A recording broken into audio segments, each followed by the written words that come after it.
Welcome back and thank you for staying with ENCA. Mineworkers Union NUM is calling on President Cyril Ramaphosa to get the rail network back on track. It says failure to do this will signal the derailing of over 35,000 jobs. Mining companies have been forced to drive coal transport to the roads. Let's discuss this further now with Thapelo Malekutu from the NUM's Highveld region. Thapelo, thank you very much for your time. Clearly this is a very big concern. We found out from one of the mining companies that rail, used to actually be able to transport at least 80 tons or 80 million tons per annum, and now it's gone down to 50 million tons. Yes, good afternoon, Masero, and yours at home. Indeed, it's a difficult situation for our region, Highveld region, and we've been trying so hard to warn the government about this situation, and it's getting worse, Masero, because now currently on the 20th, Glencore has served us with Section 189, beside the one that we received a week before that from Seriti. So things are getting out of hands. So we are going to lose almost 30,000 quality jobs if nothing is done from the government. Have you been able to actually have any conversations with the government, whether it's the presidency or even the transport ministry as well, about your concerns? No, not at the moment. We did not have any engagement. That's the reason we are calling in for engagement. In fact, we are at the position where we want the president to intervene, because we don't think this is a difficult situation. It just needs somebody to give Koshia a go-ahead to allow other companies, private companies, to utilize the Transnet tracks. So if you know, it's not something that even needs law to be changed. You can refer to robots where the luxury trains, they've been using the tracks of Transnet for many years. So that's all we are calling for Transnet to optimize their assets by allowing other partners to use their assets. They will even generate cash. In the meantime, they are going to help us to move away from Section 189. Yeah, and I see in terms of Glencore and the letter that they sent to you and other unions on the 20th of this month, it says that this is in its Impunzi coal operation that's in Mpumalanga, and this is the same mine that actually also delivers services to Eskom. So it's a huge chain that's going to be affected here, isn't it? Pardon? I'm saying I saw that the letter that you received from Glencore with its 1,300 or so permanent employees that are facing this Section 189, they're saying in the letter that this is with regards to particularly its Impunzi coal operation in Mpumalanga.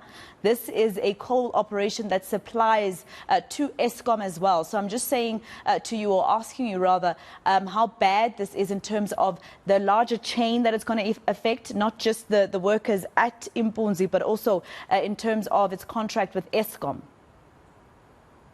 No, yes, that's correct, because most of the mines, they are doing export and Eskom as well. But we know they don't make much from Eskom because of the poor contracts that they were given by Eskom and the challenges that Eskom are facing. So they are relying on export to survive. So if the export due to Transnet, we cannot export anymore. So eventually it will have impact on Eskom. Imagine if multi-Glencore cannot cope, what will happen to other small mining companies? They cannot cope anymore. And, looking at Transnet on its own, I don't know if your union has anyone that it represents at Transnet as well. I'm assuming that even on that level, we might face even more, even more job losses because of what is happening with their infrastructure. Yes, I mean, if they aren't able to deliver, it means they need to, lower down their workforce, right? Yes, and most of their challenges, they are very common. Maintenance, their locomotives, they are not available. Even the ones that they are running, they are not reliable. They are always on a breakdown. As a result, eventually, they will have to cut staff. They will have to go through the same process as well. So that's why we think that it will also be beneficial to them if they can allow other people that they will also pay. We can refer to Sandra, where they own roads. most particularly in most roads towards KZN, but they allow other trucks to use them and they pay the toll. So that's how they can even make money and sustain as the entity. And obviously, Transnet has has its subsidiary, which is freight, right? But freight obviously cannot deliver the kind of service that is delivered in terms of rail. Am I correct in terms of the magnitude of the supply that it can give compared to freight? Yes, no, they can't. They cannot deliver the same. It's not possible. So the immediate solution is just to allow other parties to come in. That's why we are saying this is not even a difficult. We need a mere instruction.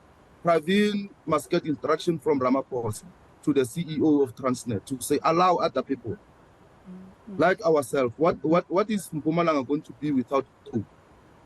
And the other impact, the other reasons why we are suffering is also because of the coal price. The coal price last year, this time it was around 360. So currently it's somewhere there around 100 USD. So you need volumes now to sustain. Without volumes, you can't sustain.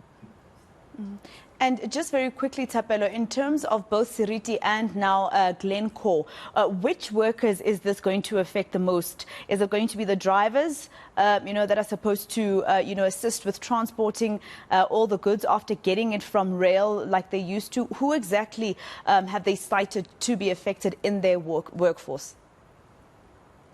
No, it's every boat. Remember, we are mining coal and the stockpiles are full. We can't transport our coal. So basically, they are not making any money as we speak. So they need to tone down the production now.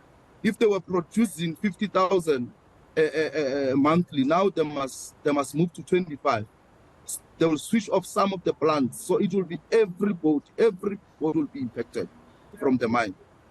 So for companies such as Glencore and Seriti, it's again government that is causing them not to, be able to actually give employees a salary increase, but forcing them to also let go of others. Thapelo, quite a dire situation that you're telling us there. Hopefully you can engage with all the stakeholders that you've mentioned, like DPE and the presidency, to find a solution to this looming crisis. Thapelo Malekutu, he is the NUM's Highveld Regional Deputy Regional Secretary. All right, let's move on to the next story now. Of course, messages of condolences have been pouring in for struggle stalwarts and anti